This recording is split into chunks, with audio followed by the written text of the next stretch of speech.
കേരള രാഷ്ട്രീയത്തിലെ യുവതുർക്കികളിൽ ശ്രദ്ധേയനായ കോൺഗ്രസ് എം.എൽ.എ. രാഹുൽ മാങ്കൂട്ടത്തിൽ കഴിഞ്ഞ ഏതാനും ആഴ്ചകളായി സംസ്ഥാന രാഷ്ട്രീയത്തിലെ പ്രധാന ചർച്ചാ വിഷയമാണ്.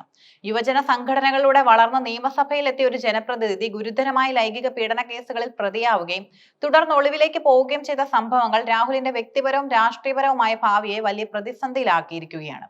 രണ്ട് വ്യത്യസ്ത ബലാത്സംഗ കേസുകളുമായി ബന്ധപ്പെട്ട് 15 ദിവസത്തെ ഒളിവ് ജീവിതം നയിച്ച രാഹുൽ കോടതികളിൽ നിന്ന് ലഭിച്ച താൽക്കാലിക ആശ്വാസത്തിന്റെ പശ്ചാത്തലത്തിൽ നാടകീയമായി പൊതുരംഗത്ത് പ്രത്യക്ഷപ്പെടുകയും പിന്നാലെ പോലീസിന്റെയും മാധ്യമങ്ങളുടെയും കണ്ണുവെട്ടിച്ച് സ്വന്തം വീട്ടിലേക്ക് യാത്ര ചെയ്യുകയും ചെയ്തു. രാഹുൽ മാങ്കൂട്ടത്തിനെതിരെ ഉയർന്നു വന്ന രണ്ട് ലൈംഗിക പീഡന കേസുകളാണ് അദ്ദേഹത്തെ ഒളിവ് ജീവിതത്തിലേക്ക് നയിച്ചത്. യുവജന നേതാവ് എന്ന നിലയിൽ പൊതുസമൂഹത്തിൽ വലിയ പിന്തുണ നേടിയിരുന്ന രാഹുലിന് ഈ കേസുകൾ വലിയ തിരിച്ചടിയായി മാറി. രാഷ്ട്രീയ പ്രേരിതമായ കേസാണോ അതോ ആരോപണങ്ങൾ യാഥാർത്ഥ്യമാണോ എന്നതിനെ ചൊല്ലി രാഷ്ട്രീയ രംഗത്ത് പൊതുസമൂഹത്തിലും വലിയ വാദപ്രതിവാദങ്ങൾ നടന്നു.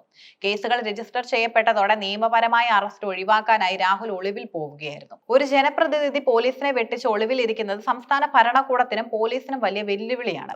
ഇത് ഭരണപക്ഷവും പ്രതിപക്ഷവും തമ്മിലുള്ള രാഷ്ട്രീയ പോരാട്ടങ്ങൾക്ക് പുതിയ മാനം നൽകി. രാഹുലിന്റെ ഒളിവ് ജീവിതം കോൺഗ്രസിന് വലിയ പ്രതിരോധം സൃഷ്ടിച്ചപ്പോൾ വിഷയത്തെ CPM രാഷ്ട്രീയ ആയുധമാക്കി ഉപയോഗിച്ചു. രാഹുൽ മാങ്കൂട്ടത്തിൽ ഏകദേശം 15 ദിവസമാണ് പോലീസിന്റെ കണ്ണു വെട്ടിച്ച് ഒളിവിൽ കഴിഞ്ഞത്.